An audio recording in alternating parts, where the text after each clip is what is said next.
What's not supposed to be scary but is? We need to talk. Small children singing. Edit. Why is it always my shit posts? One time I woke up to my at the time 6-year-old sister singing a lullaby right in front of my face. One of the most terrifying experiences of my life. You should have thrown her out of the window. That won't work. They'll just float around outside the window in a circular motion. Scratching at the glass asking to be let in. Good point. How about burn them? Your phone's front camera and microphone. I bought a phone with pop-up front camera. At least twice since August 2019. While opening links to websites full of ads, Firefox opened my front camera. I quickly closed Firefox. Camera fell back inside the phone and I removed permissions. It happened again months later. The first time it scared the shit out of me. To be honest, I know their ASP was able to activate front camera. I even know people were blackmailed with their own selfies. I just didn't expect to have my camera activated by a stupid website linked by a friend. I still don't like the microphone. I keep Google Assistant deactivated and didn't give permissions to use microphone. I don't know how useful it is. And if you didn't have a pop-up camera, you wouldn't know about it. The majority of smartphones don't have pop-up cameras. When it comes to microphone, sometimes Google Assistant would just open for no reason / no hey Google. I wasn't even making a sound and it would randomly open. Siri does the same. Siri doesn't do that to me, but my Echo does it all the time. One time that turned on, pointed at me, and I said whoever's listening nothing interesting is happening in here, and the light immediately turned off. It was probably just an error. Or whoever it was didn't know how to disable the lid when listening. But it's a good reminder that we've purchased and installed Big Brother and consider it a luxury. My Google Assistant does that and Alexa too. Once I was listening to music on Amazon Music. I was in the toilet and I farted and Alexa just popped up. It gave me a hard laugh. When you're the first one at the table to order and you don't know what you want. My wife's family is notorious for everyone sitting down and just shooting the shit while their menus go under shade. Then the waiter comes over to take our order and that's when they decide, oh yeah, guess I'd better figure out what I want to eat, lol, and the waiter has to come back at least once, but most often twice to finally get everyone at the table's order. It is so incredibly frustrating and embarrassing. Her father is also one of those people that likes to ask the waiter what they recommend. To this day, after almost a decade of dinners out with her family, I've still never seen him actually order something based on a waiter's recommendation. I just want to scream. Jesus duck. Dude, we are at Ducking Olive Garden. Do you really think the cooks at Olive Garden are out perusing the local farmers market every morning to find the freshest things available for a custom menu like some Michelin-starred restaurant? Oh, the Chilean sea bass is exceptionally good today, sir. Caught fresh this morning and teleported from the coast right here to us in the upper Midwest. It's the same shit it was last time and will be the same shit next time, and it's going to taste exactly the same as it ever did because it's all pre-made and they're just throwing it in the microwave in the back. Juan doesn't have any ducking recommendations. Juan doesn't even duck and eat here probably. Juan is just going to try and pull some shit out of his ass to appease you, and you're not going to order it anyway, so why the duck do we always have to geo through this shit? At least with all this coronavirus shit I've got a temporary reprieve from that nonsense. For real. As a server, info over the food at the place I work. The things I order here are not menu items, but heavily modified creations. I usually just look at what page they're on and basically read a couple items for them. No one actually cares what you recommend, unless it's the item they were looking at anyways. But please, if I order something, and it's especially awful today, steer me away from ordering it.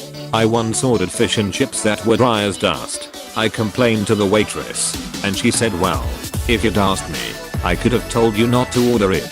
WTF. Agreed. I'm very honest if I don't like something, although I'm amazed how many people still order that item. The woods at night. My dog Sam went missing in the woods next to my cabin, but returned in 3 days, as if everything was normal. She didn't like going near those woods, which really frightened me. I now live in Texas. Is your dog okay now? How did it go after that incident? Yeah, he good. Going well so far. Dolls. Lots and lots of dolls. Fun fact, dolls were originally created to house the souls of the dead. That's not a fun fact. My great grandmother disagrees. She sounds fun as hell. Driving next to a semi-truck, especially between a concrete barrier and a semi-truck. No, that's a very valid fear. If that truck moves over, your car is going to do a great impression of a pancake, and your bodily fluids will be the syrup. Death never tasted so good. This sounds like the tagline to a bad late 90s movie preview. In a world where you're driving next to a semi-truck, boxed in by a concrete barrier, with a logging truck in front of you and a cement truck behind you. With one wrong move, you'll be a pancake. And death never tasted so good. Apostrophe. The sound of the emergency broadcast system test between the loud, awful noise and the robotic voice. I always just have to turn off the TV or radio until it's over. Duck that shit. As an older guy, I can tell you the first time I heard a voice come over the ebbs, I nearly had a heart attack, soiled myself, and fainted all within a nanosecond. Time slowed down, and that moment became a minute when all sorts of thoughts enter the mind. Kinda like the Matrix. Why? Because in the 60s and 70s you were never supposed to hear a voice. The ebbs was only to be used when the end of things was upon you, the nukes were flying, and you only had minutes of life left. So better go hide under the bed and kiss your ass goodbye. Most scared I ever was. You never wanted to hear a voice. This was now the 90s and some bureaucrat somewhere decided ebbs was more than just for nukes, but didn't tell the general public of this change. Turned out to be a high wind warning or some such a county over from mine. Scared the living hell out of me. I was rattled and jumpy all day after that. I remember as a kid in the 70s and 80s having Saturday morning cartoons interrupted by the sound and the voice saying, "This is a test of the emergency broadcast system. This is only a test." Every time for the first few seconds you weren't sure if we were being bombed or if it was just a test. Scary shit for a kid who was just trying to enjoy Scooby-Doo. Scooby-Doo is a shit. Pregnancy. Growing a whole human inside your body. So many things could go wrong. And then there's the prospect of labor. I remember reading some shower thought or something that was super creepy. It went sort of like this. Thanks to pregnant women, the average number of skeletons in adults is greater than 1. Vertical bar. Thanks for that thought. Filling out government forms. I'm always afraid I'll get in trouble for signing off on a genuine mistake under penalty of perjury. Apostrophe. When I was filing for citizenship, all the forms made me nauseous. I was convinced I was going to misspell something, and they would throw out my whole application. Starting a new job is supposed to be a great and exciting day, but it usually just freaks you out. Getting introduced to a dozen people and you're so stressed you don't remember anyone's names, and then you don't remember them, and it's awkward to ask a month later, so you end up calling they hate you for the next 5 years. Calling someone you don't know on the phone. Calling someone and know that people in the office are listening to the call. Calling anyone with anything with anyone listening is unnerving for me. Furbies. Me and my friend bought Furbies together. Mine came with a mask that you can put on that makes him go to sleep. Hers doesn't have that. If she's too loud, then he'll wake up and he'll just stay awake for like 10 minutes. It's terrifying. Night swimming in a pool. Can't see the sharks. That's just because they are made of glass though. Glass shark love the fat kid. That's one thing about glass shark you go to know. Ventriloquist puppets. There's an Anthony Hopkins movie about that. Magic. Ike, it wasn't great, but was bad either, and it had effective moments. Helicopters flying too low to the ground directly overhead. When I hear a helicopter I always get the chills. I'm close enough to a helicopter training base that I can hear them play the anthem in the morning. You would be in a constant state of panic attack. Close bracket.